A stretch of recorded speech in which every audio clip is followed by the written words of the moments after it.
I'm here with Bob Bland, co-president of the Women's March, who has been doing a tremendous amount of organizing, not just with the Women's March directly, but with Abolish ICE, Stop Kavanaugh, and so many other incredibly important historical work over the past couple years.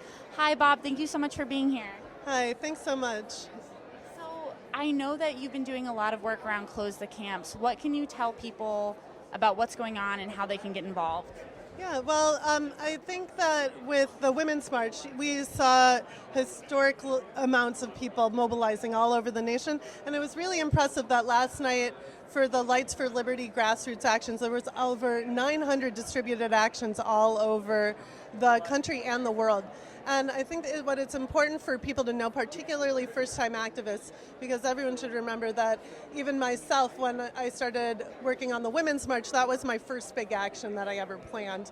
And so anyone can jump into this at any time. It doesn't necessarily mean, well, you have to educate yourself. There's a lot of great groups that you can be a part of, and it's not enough to just do vigils.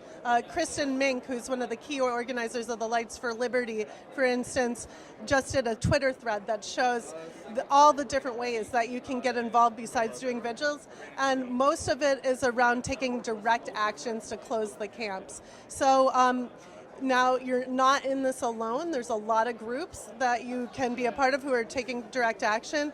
You can join Never Again Action. And that is a group that's pretty recently formed. It's led by Jewish folks who are activists who are working in solidarity with immigration groups like Koseka and Mahente, and they're working with directly impacted undocumented people and getting the demands and the actions from them. So it's also really important for us as activists to do as little harm as possible, and that requires us to really listen to the people in our communities. So I know everyone is very concerned about the ICE raids that are happening tomorrow on Sunday and about how that's going to impact their local community. And what I would recommend is do a Know Your Rights training. Go online, and I know Racist has a Know Your Rights training. Really, a lot of these groups, again, that I said before, have Know Your Rights trainings.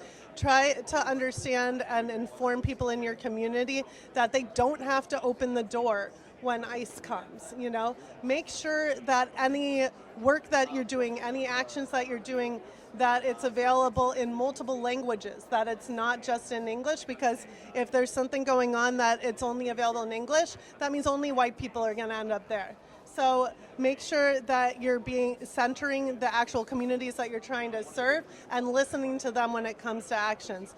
And what we can do to use our privilege as white people is we can check out a map. Like, for instance, there's a map at concentrationcamps.us. I think it's grassroots, like some individual made the map, but it's a great map that shows that there are hundreds of detention centers. You don't have to go to the border.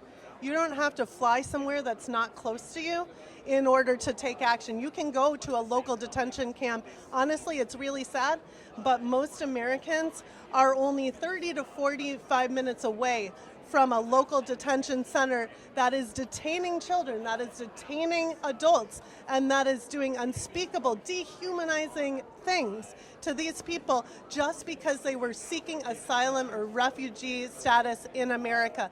And it's wrong everywhere. So consider going to a facility that's close to you and shut that down.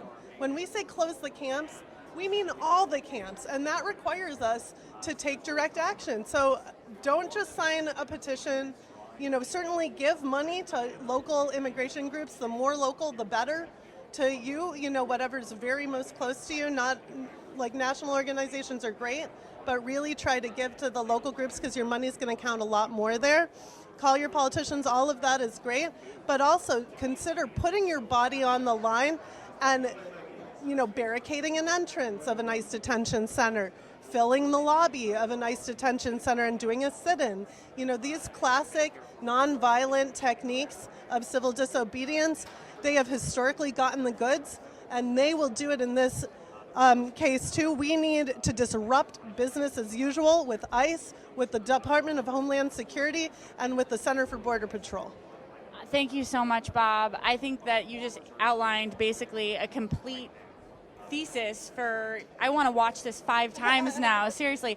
If you are watching at home, take notes, do everything she just said, and especially I love what you said about making sure you're centering the communities that are actually affected.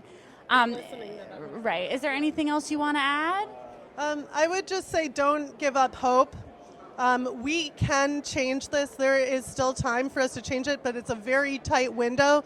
The time for action is now, and you cannot look away from this. You cannot sit down and be silent. I know it's summer, but summer's a perfect time for you to be working on this. So when you tuck in your kids at night, I know when I tuck in my kids, I don't just think about, wow, I'm so glad that my kids are safe. I tell them, and I remind myself that I want everyone's kids to be safe, not just my own. So it's not enough to take care of your family. We need to take care of our human family, and that includes the children and families on the border.